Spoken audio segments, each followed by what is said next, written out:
Today, I want to talk about something really important. And I think it's this is about bringing a little bit of motivation into our lives. In my book, The Woman in Red, I'm reading a page. This is page 34 of The Woman in Red, and I'm reading it in my hardback copy. I find that reading from the hardback copy just has a different feel and a different experience to it. So I'm really enjoying reading from the hardback. So if you want to get the hardback of The Woman in Red, it's on Amazon or the link will be in the bio or in the comments, wherever you're watching this from. Okay, so today I want to read a part of the book that says sometimes you just need a transfusion.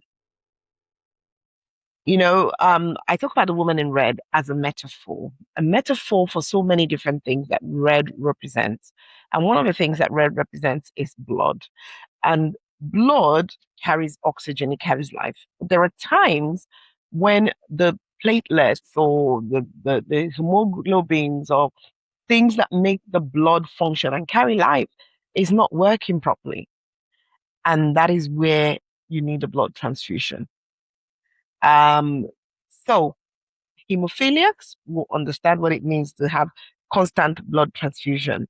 And not just hemophilia, people with sickle cell will understand what it means to have constant blood transfusion because without that, then they can't continue giving, existing. They can't continue living. And sometimes they're in pain, they're in all sorts of things because those things are not working properly.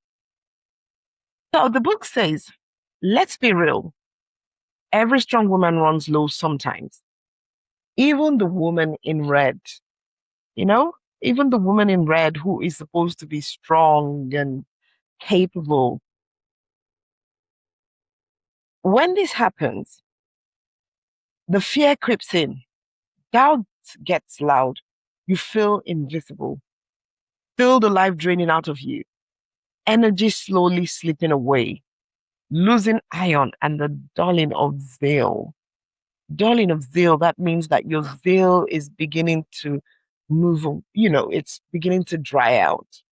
The passion that once blazed fades, fades under the weight of overwhelm and burnout. So you are in that place of burnout, and what you need is a transfusion. Now, many people are in that place, either in their workplace or at home.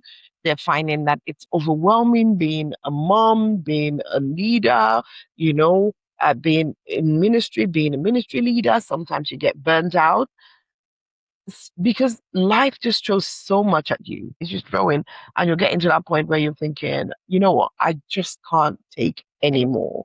And that's when the dulling of zeal starts. That's when your zeal starts to dull out. You just don't feel like doing anything anymore.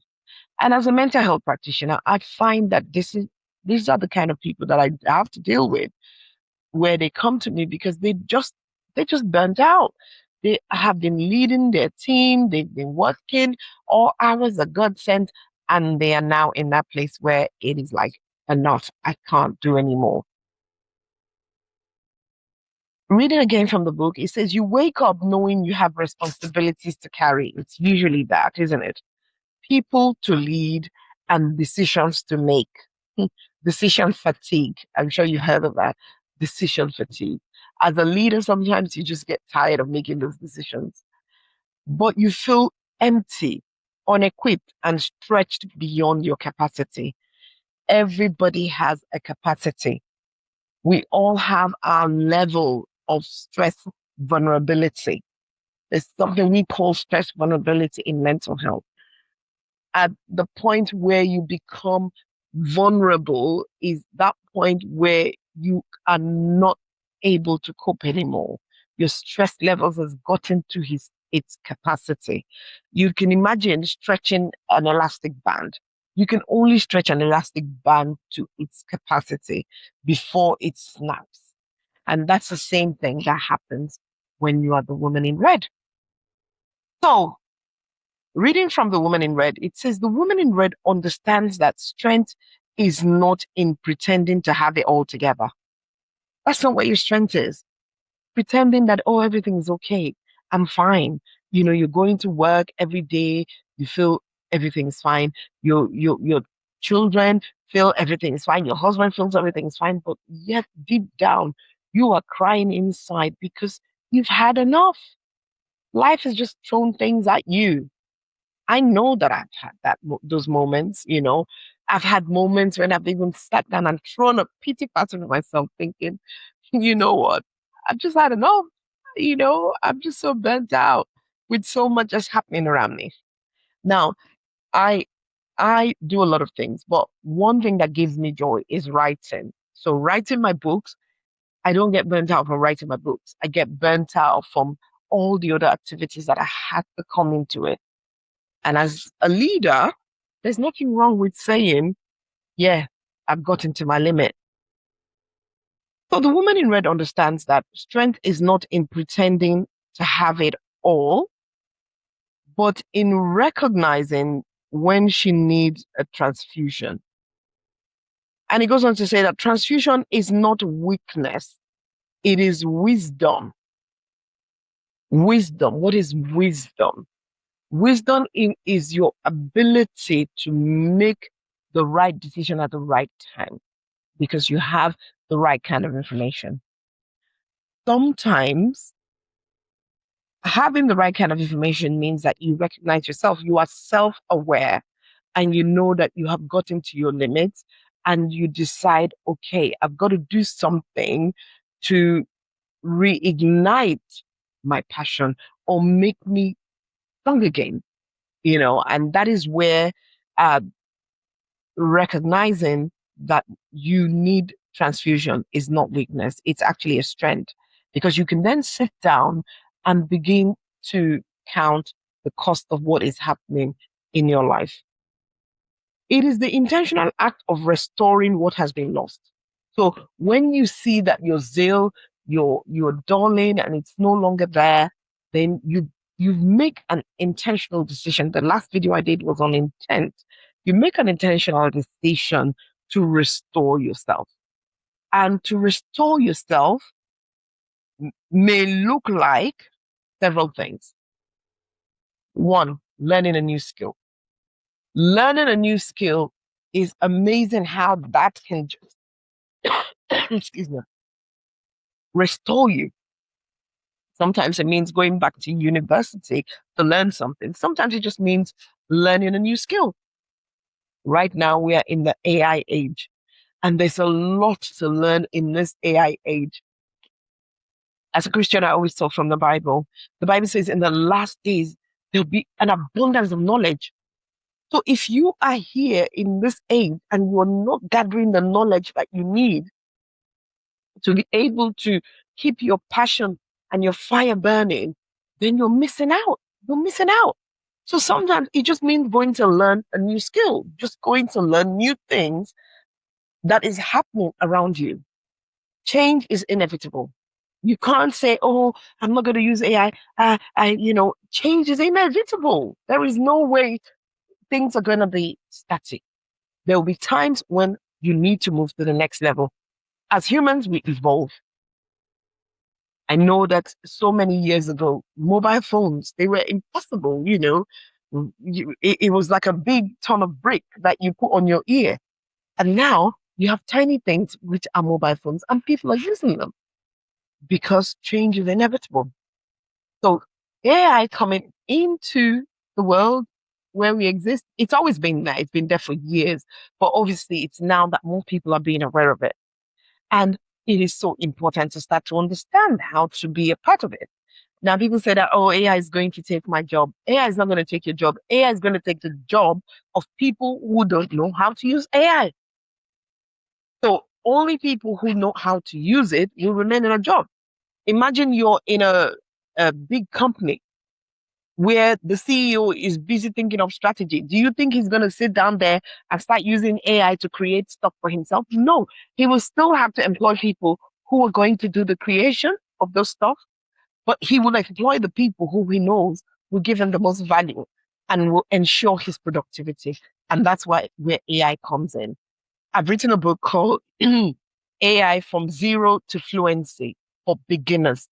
And it is a book that I wrote because I was seeing a lot of people, entrepreneurs, career people who just didn't understand what AI could do for them. And this is why I say infusing yourself with knowledge is an amazing thing. Learning a new skill is an amazing thing. I do a 4-week AI course for beginners. And I remember the last course that I did, I had one um one client, and he was a photographer. But he was moaning. He was like, "Oh, AI, with AI now, photography is is no longer a thing and all that." And I said to him, "You just need to learn how to use AI in your photography business, or you can start to teach people how to use AI in photography. You just need to learn it. And it's a new skill, and it will give you a new zeal and a new passion." And he did, because we looked at different ways in which he could use AI to create a course, to do his to enhance photos and things like that. And he was very happy because it meant he could learn a new skill. He was no longer a dinosaur, like I like to call it. When you are not moving with the times, you become a dinosaur. And what happened to dinosaurs? They went extinct. So you don't want to go extinct. So you just need that transfusion. That's what you need. Look around you. Think, what kind of thing can I do? What kind of new skill can I learn?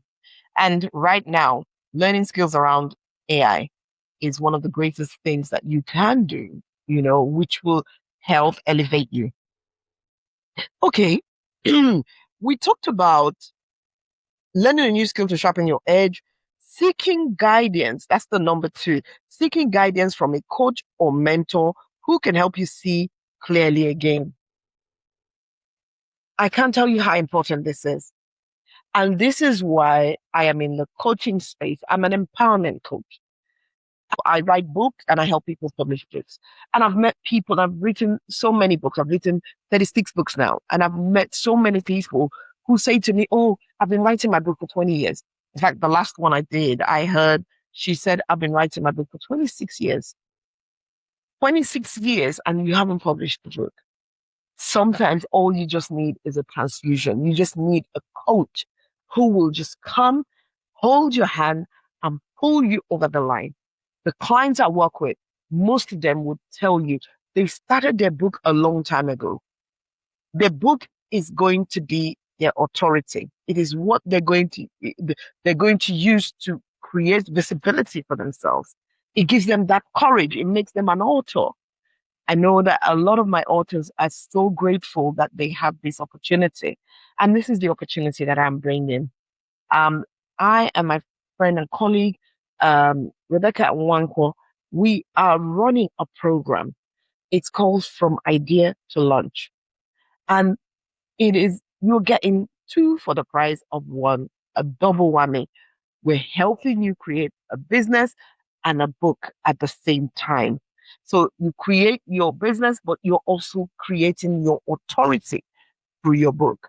So your book then, is published. And this is a 12-week program. And I know that within 12 weeks, I've done it several times. Within 12 weeks, you can have a book in hand. Now, so sometimes that transfusion you need is just the knowledge. You need someone to hold your hand. You probably have the knowledge, but you just need someone to help you see clearly. A mentor, a coach. It's funny, literally this evening, I just saw a video that a friend had put up, and she was talking about a coach who she was working with. She was doing so, it appeared she was doing so well, but then she got a coach who then helped her expand her horizons. So she's looking to scale, and that just Sometimes when you're the one, when you're alone, you can't see. That's why they say sometimes two heads are better than one. Sometimes you can't see beyond where you're at because you're burnt out. You're tired, you've been doing the same thing over and over again. So you can't really see the opportunities.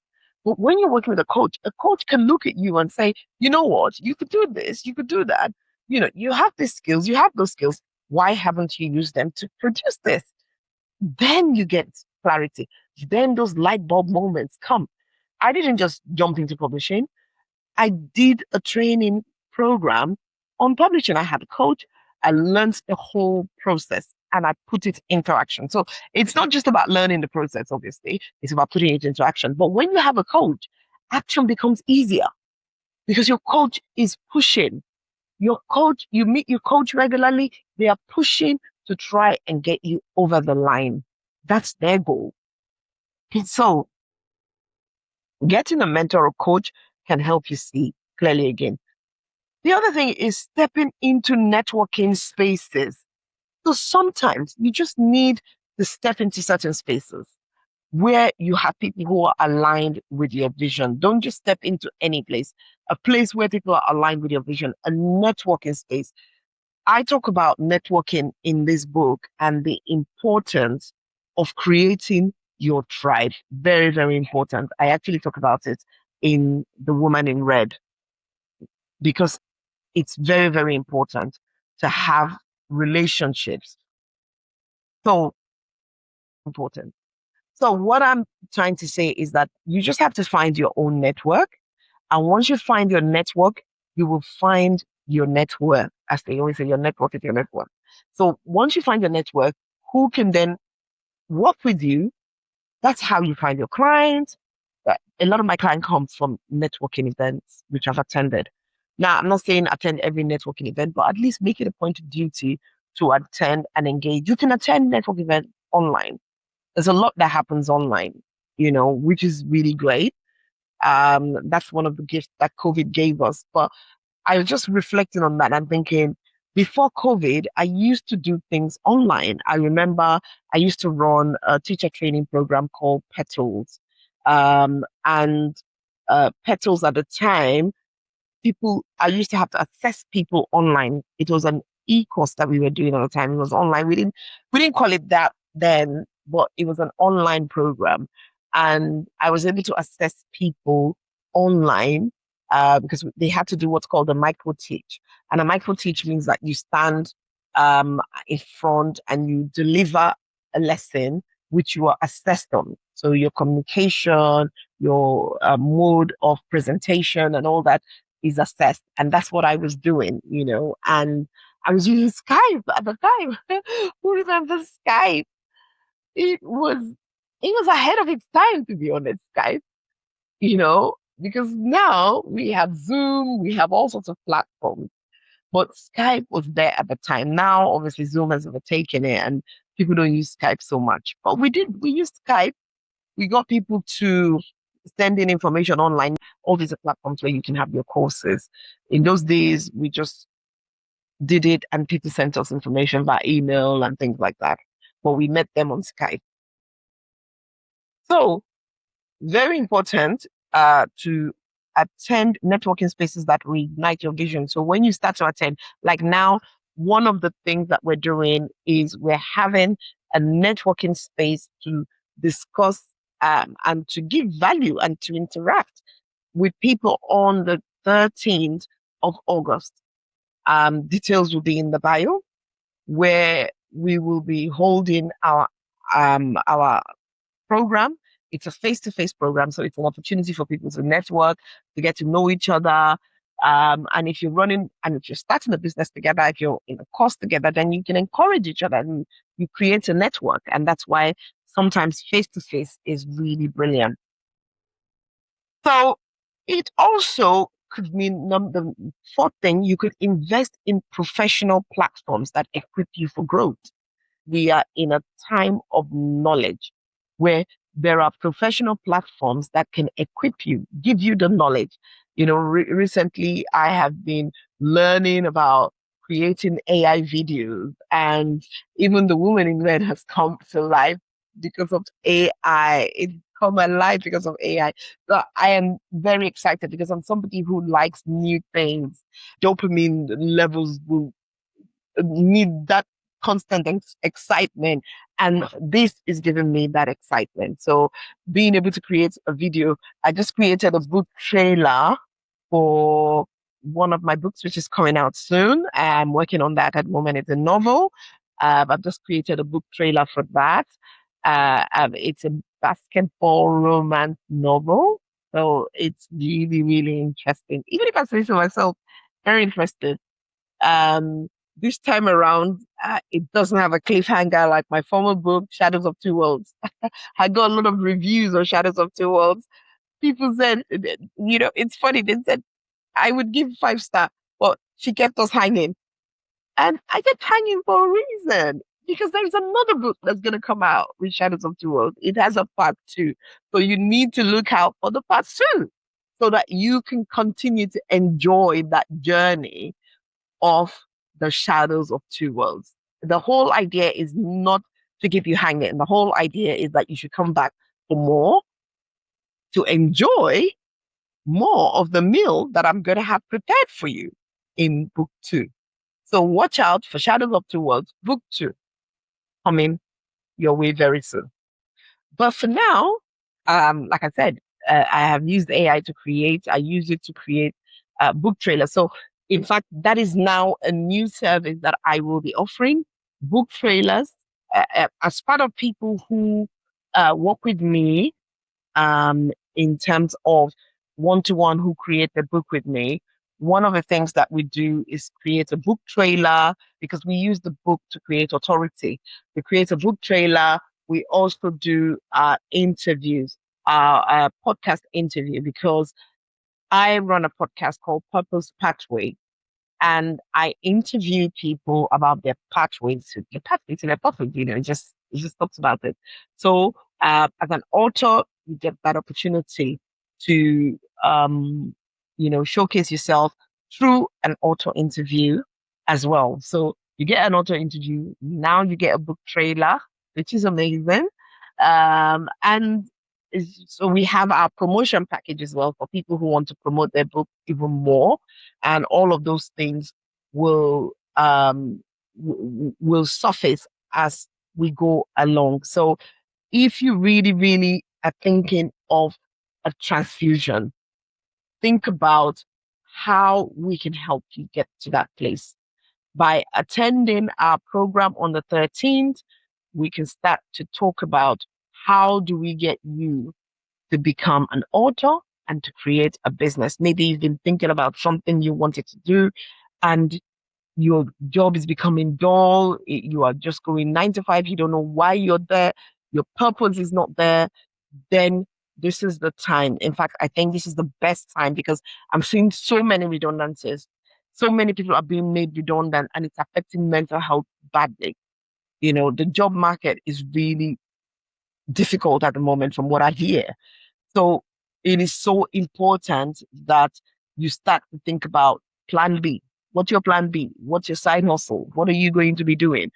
So that in case you have something to fall back on. So investing in professional platforms that equip you for growth. So there are platforms that equip you for growth. You can do online courses that would equip you for growth. And this is my opportunity to showcase some of the things that I would be doing. I'm trying to create a sleep course for people who are struggling with sleep, because I see a lot of people who are struggling with sleep.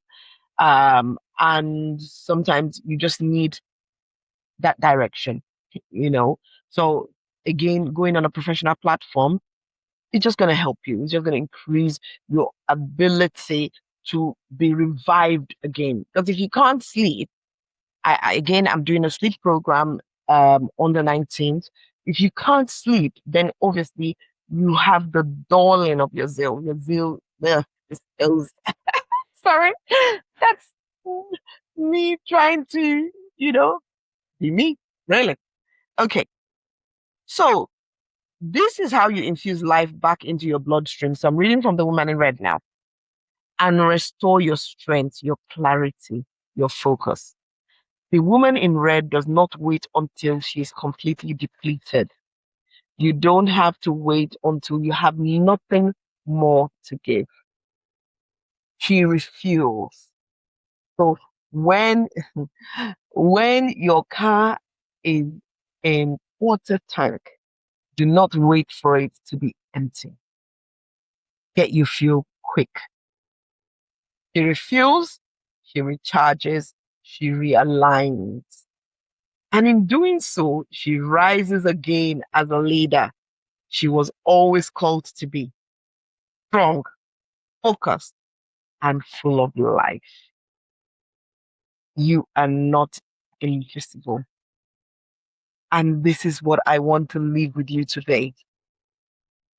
If you feel that you are burning out and you feel that you need a transfusion, please look around you and see what opportunities there are to help improve your skill, to help you get a coach and a mentor. Very, very important. You can DM me. I am a coach. I'm a life skills coach as well. I empower people through writing their books. So you get to publish a book, or I get to mentor you, or I get to take you through a CAM reset, because as a mental health practitioner, I also do one-to-one mental health work with people, because I know what it feels like when you are burnt out, when you have nothing more to give. And I want you to say to yourself today, I will give something. I will make an impact. I will make a difference. I will not let my fire burn out before I rekindle it, because a dull fire struggles to cook a meal to perfection. I look forward to seeing you, and I look forward to working with you. Thank you.